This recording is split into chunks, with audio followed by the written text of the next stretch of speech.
এমনিতে বাংলাদেশ একটা বিশেষ মুহূর্ত, বিশেষ সময় পার করছে। প্রফেসর মোহাম্মদ ইউনূস কি পদত্যাগ করছেন? সেদিকে দৃষ্টি রাখছে পুরো দেশ। আমরা যেটা জানি যে গতকাল বৃহস্পতিবার উপদেষ্টা পরিষদের বৈঠকে প্রফেসর মোহাম্মদ ইউনূস অন্তর্বর্তীকালীন সরকার থেকে পদত্যাগের ইচ্ছা ব্যক্ত করেন এবং সুনির্দিষ্ট কিছু কারণ উল্লেখ করেন তিনি, যে কারণে তার পক্ষে দায়িত্ব চালিয়ে যাওয়া খুব কঠিন। তারপর উপদেষ্টা পরিষদের সদস্যরা তাকে এ ব্যাপারে আরেকটু ভাবনা চিন্তা করার পরামর্শ দেন এবং ৪৮ ঘন্টা সময় নেন। আগামীকাল শনিবার সম্ভবত এই ব্যাপারে চূড়ান্ত সিদ্ধান্ত আসতে পারে।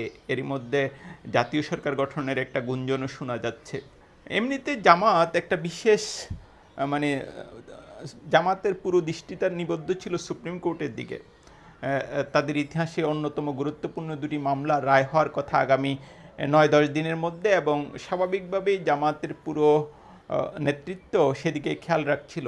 যেটা আমরা জানি যে একটি মামলা হচ্ছে এটি মাজহারুল ইসলামের মানবতা বিরোধী অপরাধের অভিযোগ সংক্রান্ত মামলা, এবং আরেকটি জামাতের নিবন্ধন সংক্রান্ত মামলা। যে মামলা আসলে ফয়সালা হবে জামাত নিবন্ধন ফিরে পাবে কি পাবে না। জামাতের সংশ্লিষ্ট আইনজীবীদের সঙ্গে আমার কথা বলে যেটা মনে হয়েছে, তারা এসব আইনি লড়াইয়ের ব্যাপারে কনফিডেন্ট এবং দলটির নেতাদেরকেও আত্মবিশ্বাসী মনে হচ্ছিল, এবং গেল কয়েক মাসে এই ব্যাপারে তারা বেশ ধৈর্যের পরিচয় দিচ্ছিল যে যাই বলুক। কিন্তু ঠিক ওই মুহূর্তে দেশের রাজনৈতিক পরিস্থিতি আমরা খুব হঠাৎই পাল্টে যেতে দেখলাম। এর পেছনে দুটো ঘটনা খুব আলোচিত হচ্ছে। একটা হচ্ছে বিএনপি গত ৭-৮ দিন ধরে ঢাকায় এক ধরনের ছায়া আন্দোলন করছিল, যেটা আসলে ইশরাক হোসেনের মেয়র পদে বসার আন্দোলন হলেও এতে আসলে পুরো বিএনপির সাপোর্ট ছিল, এটা পরিষ্কার, এবং বোঝা যাচ্ছিল তারা সরকারের উপর এক ধরনের চাপ তৈরি করছে। আরেকটা বিষয়, সেনা সদরে সেনা প্রধান জেনারেল ওয়াকার উজ্জামান যে বক্তব্য দেন, এবং সেখানে তিনি আসলে যেটা উল্লেখ করেন যে চলতি বছর ডিসেম্বরের মধ্যে নির্বাচন হওয়া উচিত। এরপরেই উপদেষ্টা পরিষদের বৈঠক পরদিনই আমরা প্রফেসর ইউনূসকে হতাশা ব্যক্ত করতে দেখলাম এবং তার পদত্যাগের বিষয়ে অভিপ্রায় ব্যক্ত করতে দেখলাম। এই পুরো পরিস্থিতিটা জামাতের জন্য আসলে রাজনৈতিক পরিস্থিতিটা আবার জটিল করে তুলছে। সবার জন্য হয়তো জটিল, জামাতের জন্য যেহেতু তাদের দুটো খুবই গুরুত্বপূর্ণ মামলা রায় অপেক্ষাধীন রয়েছে, তাদের জন্য হয়তো বিষয়টা একটু বাড়তি মাত্রা যোগ করেছে। আমরা যেটা দেখলাম যে গতকাল জামাতের কেন্দ্রীয় কর্ম পরিষদের বৈঠক হয়েছে এবং সেখানে পুরো পরিস্থিতি নিয়ে বিস্তর আলোচনা হয়েছে।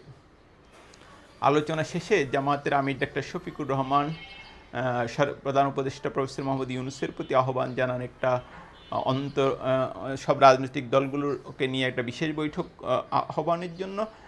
দৃশ্যত প্রফেসর ইউনূস এখন পর্যন্ত সে আহ্বানে সাড়া দেয়নি। তো দুটো গুরুত্বপূর্ণ মামলা এবং সার্বিক রাজনৈতিক পরিস্থিতিতে সেই প্রশ্নটা আবার নতুন করে আসছে, জামাতের রাজনীতিটা কি নতুন করে একটা টার্নিং পয়েন্টে চলে যাচ্ছে? জামাত কি একটা ক্রস রোডে চলে যাচ্ছে? এমনিতে ওই যে পুরো বাংলাদেশই এখন এক ধরনের অনিশ্চয়তার মধ্যে, যেখানে রাষ্ট্র অনিশ্চয়তার মধ্যে পড়ে যায়, সেখানে অন্য সব অন্য সব উপাদান যে একই পরিস্থিতির মধ্য দিয়ে যাবে সেটা তো মোটামুটি নিশ্চিতই।